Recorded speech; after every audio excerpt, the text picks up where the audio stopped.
Bom dia, boa tarde, boa noite, galera. Vamos começar mais um vídeo para o Mangaio Virtual. Hoje com o último tema dos sofistas.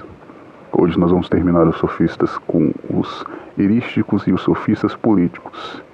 Aí o pessoal diz, eles subverteram Protágoras e Gorgias, certo? Mas eles já começaram a fazer merda desde o começo.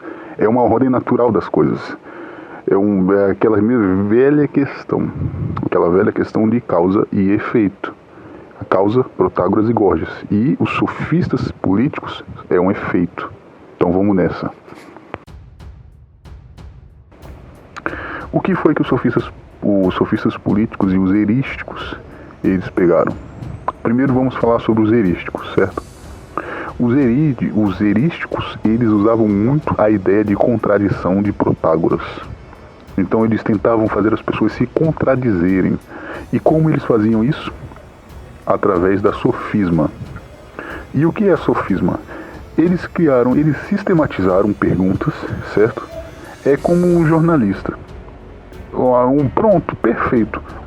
Que é você prever as respostas das pessoas, fazer perguntas em que as pessoas caiam nessas perguntas e você já sabe as respostas que essa pessoa vai dar para ela cair no checkmate. Ai, que maldade, cara. Isso não se faz. Então, exatamente, só para você ver, olha só, galera. Se vocês conseguem perceber que tudo aquilo que foi antigo hoje em dia tem, então que evolução é essa, caralho? Pensa bem, olha, pensa bem. Que evolução a gente teve, a humanidade teve, a não ser a evolução a tecnológica. Evolução tecnológica teve, mas agora evolução ética não teve nada. Foi tipo 5% de evolução ética. Se vocês pararem para pensar. É uma roda, a gente tá como um hamster dentro de uma roda, girando e parando no mesmo canto. Olha só, os erísticos de antigamente são os jornalistas de hoje em dia.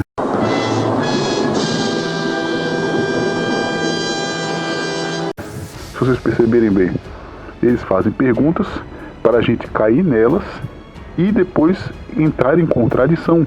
Ou seja, isso são sofismas antigos. E eles sempre faziam dilemas que davam respostas que obviamente seriam contraditórias, para depois ele fazer um joguete de palavras. E esse joguete de palavras era tirar essas respostas do contexto ou explorar as falhas do seu argumento. Então eles criaram a sofisma baseado nisso.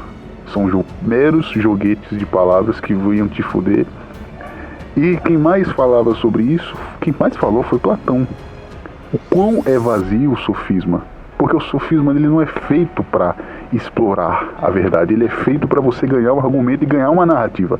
A verdade é essa. Para isso que serve o sofisma. Para você ganhar uma narrativa e deixar uma pessoa fodida. Essa é a ideia. Então os erísticos não estavam preocupados em virtudes, muito menos estavam preocupados em conhecer a verdade. Eles estavam preocupados em vencer o debate. Era isso que eles estavam preocupados, só isso. Lógico, então Platão ele não fez nada demais. Nada demais, porque isso é uma coisa óbvia. Se eles só queriam vencer, lógico que vai ser vazio. Se você só quer vencer um argumento, depois de Gorgias, meu amigo. Velho, depois de Gorgias, você quer mais o quê? Você espera o quê que eles façam? Me diga. Vamos agora falar sobre os sofistas políticos. Nós temos aqui esses daqui, eles usavam muito mais Gorgias por causa daquela coisa de emoção, sabe? Nem todo o político ele pode usar a lógica, ele vai usar das emoções, então Gorgias era mais utilizado pelos sofistas políticos do que Protágoras aqui.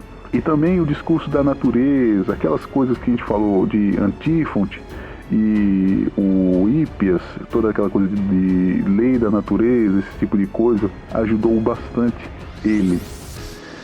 Em dois destaques que eu vou dar para vocês, é Crisias e Trasímaco. Primeiro vamos falar sobre Crisias. Crisias, ele disse que os deuses são criação do homem, de um homem político, ou seja, um político, ele criou os deuses para que a gente obedeça às leis desse político. Ele disse isso daí, obviamente pegando a pauta de Hípias, Ou seja, você lembra daquele negócio de Deus útil e vantajoso? Exatamente, ele pegou-se daquela pauta antiga e agora transformou, ele deu vamos dizer assim, uma roupagem dizendo que foi os políticos que criaram, que não foi o povo que criou isso, por causa da cultura deles, não. Foi um político inteligente que criou isso. Ou seja, ele criou uma narrativa em cima daquilo.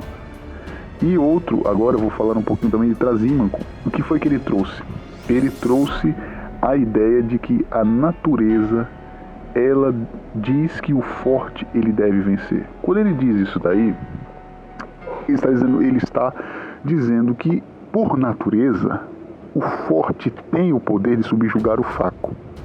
É isso que ele dizia. Que só pelo fato de você ser forte, a natureza já está te dando poderes que você deve usar para subjugar o fraco. Ou seja, essa gente inventa cada coisa. Olha só o que foi que eles fizeram com a ideia de Antífonte sobre a questão da natureza, as leis naturais e leis universais desses dois naturalistas, tanto Hipias também. Eles levaram isso aqui para autorização para cometer, vamos dizer assim, os atos danosos, porque a natureza me fez assim. Então, basicamente, ele dizia isso daí. Então, imagine só, nessa época, o cara, ele é um psicopata. Então, se ele vai pro tribunal, ele sendo que lá era tipo um tribunal que você tinha que convencer o povo. Agora imagina só chegar um cara desse daqui e dizer assim: velho, a natureza fez ele assim, velho. Ele ia dizer isso daí. Ele dizia assim: esse cara é psicopata, mas a natureza fez ele assim, cara. Ele não pode ser culpado, porque a natureza criou ele para ele ser psicopata. Então essa era a ideia desses caras. Olha só o que foi que aconteceu no final das contas. Que bosta, cara. Que bosta. Foi isso que aconteceu. Aí tem muita gente que diz: subverteram Gorgias, subverteram o Protágoras. Velho, você queria mais o quê? Causa e efeito, galera. Causa e efeito. Não existe efeito sem uma causa. E a causa é Protágoras e Gorgias. Então no futuro, obviamente, que é dar nisso. Se eles começaram aqui, eles deveriam saber que ia desaguar nisso. Não tem esse negócio de subverter, caralho. Se você já começa uma bosta, no final vai dar bosta, cara. Bosta mais bosta é igual a bosta. Essa é a lógica da coisa. Se algo já vai mal, aí a tendência é ele ir mal, caralho. Então é isso. E agora eu vou fazer as considerações finais. Então vocês conseguiram perceber que o cenário socrático, pro Sócrates vir como é que era. Vocês agora já têm uma noção, já tem duas peças do quebra-cabeça essenciais. Primeiro, nós vemos os filósofos da Físis se despedaçando, querendo voltar ao eleatismo, sem conseguir poder, porque já é a ideia que Anaxágoras trouxe, já é a ideia mais perfeita que já existiu da ideia da Físis. E eles tentaram retornar essa ideia para o eleatismo e não deu certo, ficou uma bosta, cara. Isso é que é regressista. Você tentar regredir, você evolui e tenta regredir de novo, cara. Essa é a verdadeira regressão da pessoa. E eles tentaram fazer isso. Ficou uma bosta. E, por último, nós vemos aqui também os sofistas, que eles começaram querendo vamos dizer assim, emprego, querendo destaque, ganharam dinheiro, lógico, para fazer isso, eram profissionais, ensinavam, trouxeram muitas coisas boas, sim, trouxeram, porém, eles foram além daquilo. Aí é esse o cenário que nós introduzimos Sócrates, que é o próximo tópico que eu irei falar com vocês. É aqui que vem a ideia de Sócrates. Quando os valores eles estão totalmente subvertidos, quando a polis está destruída e quando tem um monte de filósofo que não sabe para onde ir. Foi isso que aconteceu e é isso que acontece quando existe o ciclo de desapego. Sempre vai existir isso, galera. Todas as vezes em que você não evolui e que você está agarrado em uma coisa e não consegue se desgarrar, você vai largar ela. Quem falou isso foi quem? Gorgias, claro, Gorgias. Ele é um dos maiores exemplos da linha do desapego. Porque ele, naquele primeiro argumento dele, disse: já que existem muitas dúvidas, certo, então vou fazer o seguinte, largar tudo. E é isso que acontece, galera.